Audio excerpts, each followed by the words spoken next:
Je suis persuadée que si je n'avais pas ce traitement, aujourd'hui je serais morte. Je m'appelle Pauline Messier, j'ai 22 ans et j'ai été connue pour parler de la maladie de Charcot, qui est une maladie neurodégénérative qui nous condamne à vivre entre 2 et 3 ans. J'ai commencé à avoir des symptômes en janvier 2022. À ce moment-là, j'avais 19 ans. Mais c'était des symptômes très légers. C'était boiter un petit peu et puis boiter de plus en plus.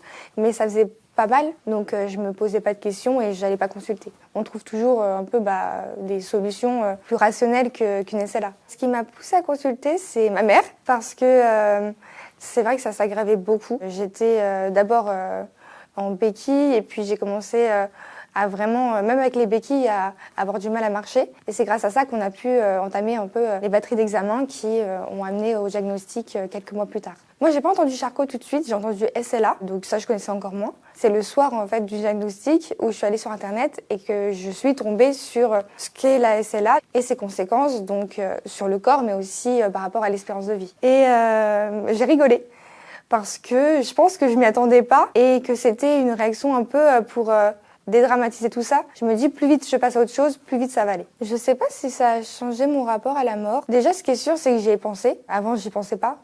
Je savais que ça allait arriver, mais dans très longtemps. Ça a été déjà très rapide au début. J'ai vite perdu ma jambe gauche, ma motricité fine. Dans mon cas, si la maladie continue d'évoluer, ça va être mes pieds, mes jambes, mes mains. Et puis ça va arriver jusqu'aux voies respiratoires. Et c'est ça en fait qui va annoncer mon décès. Donc moi j'ai un traitement qui s'appelle le Qalsody depuis mars 2023 qui me permet de stabiliser la maladie. Quand je pense que tout va bien et que mon neurologue me dit ouais on n'est plus sur cette espérance de vie, malheureusement on apprend que le traitement est remis en cause par la Haute Autorité de Santé. Et ça c'est quelque chose qui est très dur à accepter parce que avant j'étais obligée d'accepter ma mort à cause d'une maladie. Là je suis obligée d'accepter ma mort à cause d'une décision. Et ça, c'est beaucoup plus difficile. Je suis persuadée que si je n'avais pas ce traitement, aujourd'hui, je serais morte. Et moi, je veux vivre.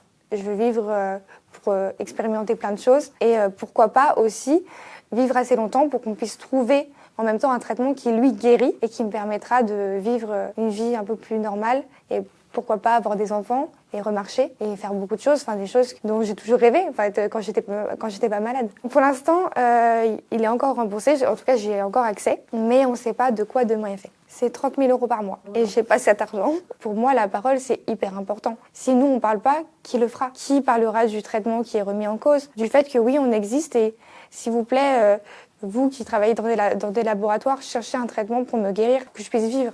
La maladie, elle me vole tout. Elle me vole mon corps, mon identité, elle vole ma vie future. Et c'est vrai que oui, il y a beaucoup de choses que je dois oublier. J'espère que finalement, on trouvera un traitement que je pourrai me réapproprier tous mes rêves d'enfant. J'ai beaucoup de projets. Dans les projets, j'ai traversé l'Atlantique sur un bateau à voile. Oh, mon rêve. J'ai envie d'aller voir des défilés de mode, d'avoir une tenue d'un créateur. J'ai envie de plein de choses. C'est dur, je le sais. Mon choix et mon combat, c'est de montrer que la lumière existe dans l'obscurité. Après, je me suis toujours dit que j'allais pas mourir. Moi, dans 80 ans, je suis toujours là.